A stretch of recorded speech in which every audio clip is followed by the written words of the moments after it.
반갑습니다. 이성현입니다. 오늘 제가 하고 싶은 이야기는요, 자녀의 문제 행동과 부모의 양육 태도입니다. 이 사진을 한번 보시죠. 이 사진의 제목이 인터넷에 뭐라고 붙여 있었을까요? 이렇게 붙어 있었습니다. 도망가고 있는 새끼들을 바라보는 엄마의 눈빛입니다. 퓨마에게 어미 사슴과 두 마리의 새끼 사슴이 쫓기고 있었습니다. 새끼들이 위험에 처자 갑자기 어미 사슴이 걸음을 멈춥니다. 자기를 희생하는 것이죠. 새끼 사슴들이 도망가는 것을 보면서 자기를 희생하는 것입니다. 여러분, 무하마드 다윗이라는 시인은 이런 말을 한 적이 있습니다. 엄마는 세상에서 그 어떤 대가도 없이 당신을 위해서 목숨을 바칠 수 있는 유일한 사람이다. 그런데 말입니다, 제가 몇 년 전에 상담했던 어떤 학생의 이야기입니다. 이 아이는 학교 폭력 때문에 상담을 왔습니다. 학교에서 폭력적인 일로 많은 문제를 일으켰고 이미 여러 번 폭력 때문에 경찰서를 들락거리던 아이였습니다. 그런데 그 아이의 엄마는 음악대학 교수님입니다. 아빠는 외국에서 박사학위를 받아왔고 전문직에 종사하는 분이었고 집안은 많이 부유했습니다. 그런데 충격적인 사건은 이 아이가 엄마를 때린다는 사실입니다. 상담을 통해서 제가 안 사실인데, 이 아이가 엄마의 영향을 받아서 음악을 꽤 잘했던 것 같습니다. 그래서 그 아이가 엄마의 직접 지도를 통해서 바이올린을 배우고 있었습니다. 그런데 이 아이가 조금만 실수를 하면 엄마가 바이올린 활로 애를 때리는 겁니다. 그 유치원생 초등학교 저학년인데 막 때려가지고 손가락이 부러졌어요. 그런데 이 아이를 상담해 보니까 어린 시절의 추억이 아무것도 없어요. 엄마한테 무차별하게 폭행당한 기억밖에 없어요. 물론 엄마는 이 아이가 음악적인 소질이 있으니까 아이를 유명한 연주가로 키우고 싶은 욕심이 있었겠지요. 또 그것이 아이를 사랑하는 방법이라고 착각했을 수도 있었습니다. 그런데 이 아이가 이게 점점 자라서 이제 청소년이 되고 엄마보다 덩치가 크니까 그때부터 엄마를 때리기 시작하는 겁니다. 바이올린 쳐다보지도 않습니다. 학교에 가면 계속 친구들과 다툽니다. 학원에 가도 다투고 계속 문제를 일으켜서 폭력적인 아이가 됐습니다. 요즘 얼마 전에 우리나라의 청소년 범죄 드라마 소년 심판이라는 드라마가 넷플릭스에서 전 세계에 주목을 받은 적이 있습니다. 그 드라마에서 많은 청소년들의 문제들이 노출됐는데요. 여러분, 요즘 형법 제9조 촉법소년의 연령을 낮춰야 된다는 여론을 수집하고 있다라는 그 보도를 한번 보셨을 것입니다. 여러분, 혹시 중2병이라고 아세요? 중2병. 중학교 2학년 정도 되면 아이들이 지금까지 어린 시절부터 쭉 자라오면서 축적돼 있던 그 문제들을 폭발하기 시작합니다. 물론 신체적으로나 뇌과학적으로 여러 가지 문제가 있다고도 하지만 이제 아이들이 지금까지 어린 시절부터 쭉 양육받아 오면서 받았던 문제들이 폭발하기 시작하는 것입니다. 여러분, 이런 유머를 보신 적 있을 것입니다. 왜 북한이 남한에 쳐들어오지 못하는 이유를 아세요? 정답은요? 네, 어떻게 그렇게 잘 아세요? 네, 중2가 무서워서. 그렇습니다. 우스갯소리지만 중2의 문제들, 청소년들의 문제들이 심각합니다. 그런데 아이들의 문제 행동들이 비록 중2병만이라고 할 수 있을까요? 그 자녀들의 문제 행동에는요, 여러 가지 환경의 영향을 받습니다. 첫 번째는 직간접적인 경험입니다. 책을 통한 간접적인 경험이나 직접적인 사고나 사건, 트라우마가 영향을 받지요. 두 번째로는 교육입니다. 가정교육, 그다음에 학교교육, 이런 교육의 영향을 많이 받습니다. 세 번째로는 사회나 시대적인 배경, 조선시대 다르고 지금 우리가 살고 있는 21세기 다릅니다. 그리고 민족적인 정서도 다르죠. 전통이나 관습도 지대한 영향을 미칩니다. 그런데요, 이것이 가장 심합니다. 부모의 양육 태도. 이것이 아이에게 가장 결정적인 영향을 끼치는 이유가 부모에게 이 모든 것들이 녹아있다는 사실입니다. 그래서 자녀들이 가장 성장 배경에서 영향을 많이 받는 것은 부모입니다. 부모의 양육 태도는 여러 가지가 있지만 첫 번째는 완벽주의 부모가 있습니다. 완벽주의 부모는 더를 요구하는 분이시죠. 더 노력해라. 더 철저하고 완벽해라. 더 좋은 성적을 내라. 예를 들어서요, 아이가 96점을 받아오면 보통 잘했어. 그런데 완벽주의 부모는요, 뭐라고 얘기합니까? 아깝다. 한 개만 더 맞으면 100점인데. 그래서 얘가 정말 노력해서 100점을 받아왔어요. 그럼 이렇게 얘기합니다. 야, 니네 반 100점 몇 명이야? 그래서 진짜 노력해서 올백을 맞아. 혼자 이제 유일하게 올백을 맞아왔어요. 그럼 이렇게 얘기합니다. 정신 바짝 차려. 방심은 금물이야. 이렇게 얘기합니다. 자, 완전주의 부모들은 어떤 특징이 있을까요? 첫째로는 완벽을 추구합니다. 모든 일에 철저하고 꼼꼼하고 분투 노력합니다. 그래서 자수성가형이 많습니다. 정말 치열하게 노력해서 어느 분야이든 돈을 많이 벌었든지 공부를 많이 했든지 사업에 성공했든지 높은 지에 올라갔든지 성공한 분들이 많습니다. 그런데요, 그런 분들의 특징은 칭찬에 인색합니다. 계속해서 비난합니다. 야, 이것밖에 못하냐? 더 열심히 해라. 아까 얘기했죠? 철저하게 해라. 그래서 아이들에게는 어떤 문제가 발생하느냐? 그런 아이들에게는 완전주의 부모 밑에 자란 아이들의 문제 행동은 첫 번째가 깊은 열등감입니다. 계속해서 비난을 받고 자랐기 때문에 그 아이에게는 깊은 열등감이 있습니다. 그리고 자기 자신을 과소평가합니다. 뭔가 아까 96점 100점을 맞았으면 굉장히 자부심을 가져야 되는데 계속 더 잘해라 더 잘해라. 그래서 자기 자신을 과소평가하고요, 자존감이 많이 낮습니다. 그리고 특징이 뭐냐면 어린 시절부터 계속 비난만 받아왔기 때문에 남을 칭찬할 줄 모릅니다. 남의 단점만 자꾸 보고 그 완벽주의 부모를 닮아서 계속 다른 사람을 지적하고 단점을 비판합니다. 두 번째 부모 양육 태도는 강압적인 부모입니다. 끊임없는 잔소리. 아마 우리나라는 유교적인 권위주의 문화이기 때문에 대부분의 부모님들이 강압적입니다. 그리고 그것이 그 아이들을 위하는 것이고 사랑한다고 생각합니다. 오늘 아침에도 일어나라, 밥 먹어라, 챙겨라 계속 그렇게 하고 이 자리에 오신 분도 있을 것입니다. 아마 우리 엄마 아빠가 그랬지라고 생각할 수도 있습니다. 우리나라의 가장 많은 부모님들이 이러니까요.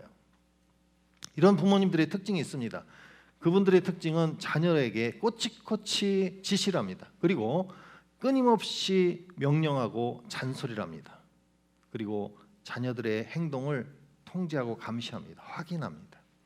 이렇게 강압적으로 자녀들을 양육하는 부모님들의 대표적인 자녀들의 문제 행동은 뭐냐? 그 아이들은 잘 미룹니다. 미적미적거립니다. 여러분 혹시 제 강의를 들으면 누가 떠오를 거예요. 그 인간이 떠오를 수도 있습니다. 내 자녀일 수도 있고 나일 수도 있고 그 인간일 수도 있는데 그것은 내가 자녀였고 내가 부모였기 때문에 누구나 해당할 수 있습니다. 여러분 아이들이 왜 강압적으로 키우면 미적미적거리고 자꾸 미룰까요? 변명과 거짓말합니다. 자, 명령하고 지시했어요. 그러면 강한 아이들은 반항합니다. 그런데 반항을 하면 혼나지요. 그러니까 아이들이 굉장히 소극적으로 반항합니다. 소극적인 반항은 이렇게 하는 겁니다. 네, 대답은 합니다. 입이 툭 튀어나옵니다. 그리고 하는 척을 연기를 하면서 계속 지가 하고 싶은 거 하는 겁니다. 삐쩍머리까지. 그러다가 확인하면 안 했잖아요. 그러니까 변명하는 겁니다. 그래도 안 통하면 거짓말합니다. 그러니까 할 일은 많은데 안 했으니까 계속 짐이 생기니까 피곤합니다. 자, 그리고 계속 지금도 누가 지시하고 명령해야 따르는 사람들이 있다면 그건 창의성이 없습니다.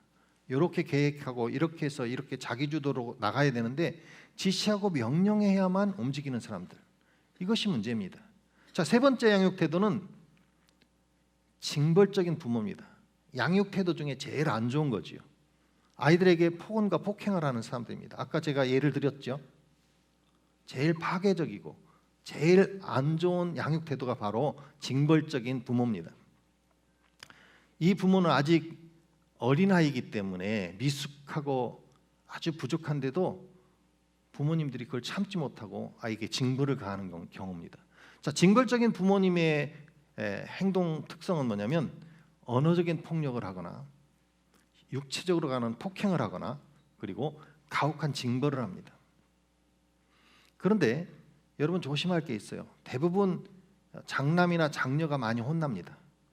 밑에 동생들은 좀 봐줘요. 근데 여러분 그거 아십니까? 간접 징벌이라는 거 아세요?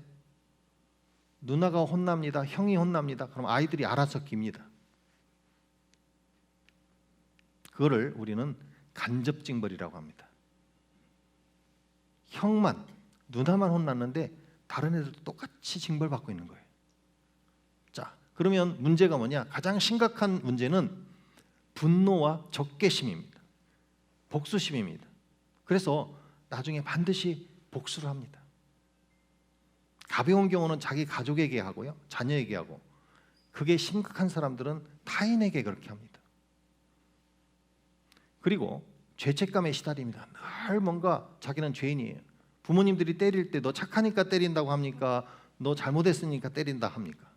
너 잘못했어요. 못된 놈이야. 그러니까 늘 나는 못된 놈이다. 잘못했다. 나는 죄인이다. 이렇게 생각합니다. 그리고 공포와 불안에 늘 시달립니다. 이유는 언제 또 징벌을 당할지 모르기 때문에. 그래서 항상 두렵고 불안합니다. 자, 네 번째 양육 태도는 요즘 핫한 양육 태도죠. 요즘 한참 뜹니다. 강압이 제일 많다면 그와 비슷하게 유약도 많이 뜹니다. 이유는 시대적인 환경이 그렇습니다. 자녀들이 뭔가를 요구하면 쉽게 굴복하는 경우예요. 70, 80 세대들 우리 때는 형제들이 많았잖아요. 요구해도 못 받아들여집니다. 엄마한테 뭐 달라고 하면 없다, 돈 없다. 계속 쪼르면 뭐라고 합니까? 엄마 팔아라. 네, 웃는 사람들 수상합니다. 엄마 팔아라 그러지요. 그런데 요즘은 경제적으로 부유합니다. 자녀가 한 명 아니면 두 명이에요. 그러니까 엔간하면 해달라는 대로 쉽게 해줍니다. 그거를 우리는 유약이라고 합니다. 자, 그러면 이런 유약한 부모의 양육 태도의 특징은 뭐냐면 자녀의 요구에 쉽게 굴복합니다. 안 돼 하다가 알았어, 포기한, 쉽게 굴복하지요. 자녀가 수가 적고 한 명 아니면 두 명이고 경제적으로 풍요하니까 그래 해달라는 대로 해줍니다. 쉽게요. 그리고 그 자녀들은 이 시대의 소황제입니다. 지가 채권주합니다. 자, 이런 아이들의 행동 특징은 뭘까요? 자녀의 문제 행동의 특징은 충동성입니다. 왜냐하면 어려서부터 해달라 할 때 바로 해주니까 굉장히 충동적입니다. 그리고 인내와 끈기가 부족합니다. 이 세상은 녹록지도 않지요. 만만치도 않지요. 우리가 끈기를 가지고 인내를 해야 될 경우가 많은데 이 유약한 부모 밑에 자란 아이들은 인내를 모릅니다. 끈기가 없습니다. 그러니까 쉽게 포기하죠. 뭐가 어려운 일이 딱 발생하면 빨리 포기합니다. 그리고 굉장히 자기중심적이에요. 자기밖에 모릅니다. 그리고 끝없이 요구를 하죠. 이렇게 해달라 저렇게 해달라. 그러다가 안 돼! 거부하면 분노합니다. 자, 이런 자녀들의 문제 행동들은 여러분들이 이 구조를 알아야 돼요. 문제 행동의 구조를 이해하셔야 됩니다. 자, 문제 행동의 밑바닥에는 문제 감정이 있고 그 문제 행동의 밑에는 문제 사고가 지배하고 있습니다.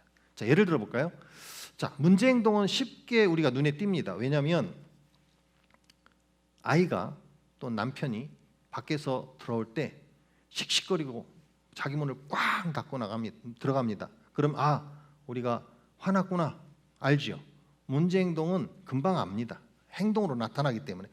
가벼운 경우는 이런 겁니다. 지각하고 매일 늦고 게으르고 또 여러 가지 이제 머뭇머뭇거리고 이런 거 있잖아요. 그런 것들은 가벼운 증상이지만 심각한 증상은 중독으로 나타나죠. 알코올 중독이라든지 도박 중독이라든지 성 중독이라든지 폭행과 폭언 이런 것들은 눈에 금방 띕니다. 그런데 예를 들어서 이런 거죠. 자, 그런 문제 행동들의 밑바닥에는 뭐가 있냐면 문제 감정이 숨어 있습니다. 아까 얘기한 대로 대화하다가 확 애가 문을 꽝 닫고 들어가요. 그럼 그 아이가 우리가 저거 문제네, 너 일어나봐 막 그러지만 뭐라고 알 수 있어요? 제가 감정이 분노가 있구나, 화났구나 이런 거 알 수 있죠. 그 밑에는 이렇게 행동의 밑에는 문제 감정, 잘못된 감정이 이렇게 있습니다. 아이들이 머뭇머뭇하고 우물쭈물하고 주눅 들어 있으면 그 아이 밑바닥에는 열등감이 숨어 있는 겁니다. 여러분이 속 터서 너 왜 그렇게 자신감이 없어? 왜 자신감이 없을까요? 그 밑에 뭐가 숨어져 있어요? 열등감이 숨어져 있기 때문입니다. 그런데요, 그 문제 행동 밑에 숨겨져 있는 문제 감정 밑에는 진짜로는 뭐가 지배하고 있냐면 잘못된 사고, 문제 사고가 딱 자리 잡고 있습니다. 열등감이 심한 아이들이요, 머뭇머뭇거리고 우물쭈물하고 자신 없어하는 아이들, 그 사고에는 나는 못해, 나는 머리가 나빠, 나는 할 수 없어 라고 어린 시절부터 지속적으로 부모님으로부터 그런 문장을 심어져 왔다는 것입니다. 부모님들이 그렇게 심어줬다는 것입니다. 그 문제적인 그 사고를 벗어나지 않는다면 문제 감정이나 문제 행동이 변화될 수 없습니다. 제가 오늘 하고 싶은 얘기는, 자, 그러면 이 자녀들의 문제 행동들을 그럼 어떻게 할 거야? 자, 어떤 부모가 내가 어떻게 변화되어야 될까 하는 것입니다. 이게 결론입니다. 자, 첫째는 문제 행동에는 반드시 이유가 있다는 것입니다. 반드시 이유가 있어요. 이유가 뭐냐? 문제 행동의 근원은 부모에게 있다는 거예요. 잘못된 양육 태도 때문에 문제 세고가 생기고 감정이 생기고 문제 행동이 발생한다는 사실을 직시해야 됩니다. 두 번째로는 감정을 이해하고 수용하라는 것입니다. 얘가 열등감이 있고 분노를 하고 두렵고 불안에 떨면 거기에 대한 감정을 수용할 수 있어야 됩니다. 자, 감정의 수용은 이런 겁니다. 여러분, 집에 가면 아이들이 엄마하고만 소통을 하죠. 아빠하고는 잘 소통하려고 하지 않습니다. 왜냐하면 엄마는 감정을 잘 읽어주거든요. 대화가 통하거든요. 근데 아이들이 아빠하고는 대화하기 힘들어요. 왜냐하면 아빠가 대화해보면 벽같이 느껴진대요. 대화 그러면 아빠의 대화는 대놓고 화내는 거래요. 아빠는 대놓고 화내. 그리고 아빠는 옳은 말을 하시는데 기분 나쁘게 해. 그래서 소통이 안 되는 거예요. 저도 남자지만 남자들은요, 문자를 모르면 뭐라고 하죠? 문맹이라 하고, 컴퓨터를 모르면 컴맹이라 하죠. 그러면 감정을 읽을 줄 모르면 감맹입니다. 남자들은 감맹이 많아요. 제 실패담을 하나 얘기할게요.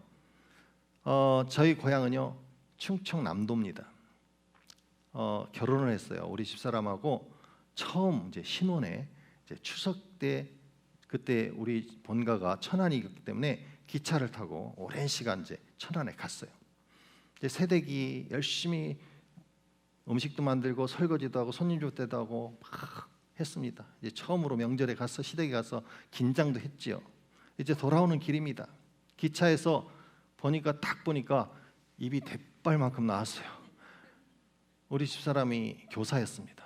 공부만 했지 계속 교육대학 다니고 선생님 하다가 이제 겨우 이제 결혼해서 이제 갔는데 고생했지요. 그러면서 뭐라 하냐면, 내가 이럴 줄 알았으면 시집 안 올 건데, 이렇게 얘기하면서 막 불평을 얘기합니다. 그러면 여기 남편 여러분, 남자 여러분, 그때 딱 한마디만 하면 됩니다. 힘들지, 고생했어, 수고했어 이러면 만사 오케이입니다. 근데 저는 감정을 이해하지 못하고 일생일대의 실수를 했습니다. 제가 뭐라고 한지 아십니까? 그럼 다음 명절부터는 안 가면 될까 아이가? 그 후유증이 뒤끝이 37년 갑디다. 앞으로 쭉 계속 되겠지요. 여러분, 감정을 이해하고 수용해야 됩니다. 자녀들이 왜 저런 분노를 하고 왜 열등감에 빠져 있고 왜 두렵고 불안한지, 왜 죄책감에 시달리는지 그것을 수용하고 이해할 수 있어야 됩니다. 세 번째로는 시간적인 여유를 가지고 접근하라는 것입니다. 10년, 20년, 30년 동안 문제가 계속 되었는데 어느 날 하나 갑자기 전문가 얘기를 들었다고, 팁을 들었다고 바꿀 수는 없습니다. 여러분 혹시 냉동실에 TV에 나온 어떤 전문가들이 뭐 추천했다고 계속 사다가 쌓아놓은 적은 없습니까? 여러분 지금 전문가의 팁을 듣고 바로 집에 가서 자녀들에게 탁 얘기하면 자녀들이 문자로 이렇게 친구한테 얘기합니다. 야, 우리 엄마 오늘 뭐 잘못 먹었나 봐. 이렇게 문자를 보냅니다. 잘못 먹었죠. 남편에게 딱 적용하면요 이렇게 얘기합니다. 오늘 또 어디 갔다 왔지? 하던 대로 해라. 이렇게 얘기합니다. 여러분, 문제 행동, 문제 감정, 문제 사고는 몇십 년 동안 굳어졌기 때문에 하루아침에 변하는 것이 아닙니다. 시간적인 여유를 가지고 천천히 변화돼야 됩니다. 네 번째로는 심각한 문제는 반드시 전문가와 상의를 해야 됩니다. 심각한 문제라는 것은 중독, 여러 가지 심각한 문제를 일으키는 자녀들이나 문제들이 있으면 반드시 전문가의 도움을 받고요. 마지막 결론은요, 내가 변해야 된다는 거예요. 부모인 내가 변해야 자녀들이 조금씩이라도 변화가 됩니다. 내가 변해야, 부모님이 변해야 내 자녀들과의 갈등이 조금씩 줄어듭니다.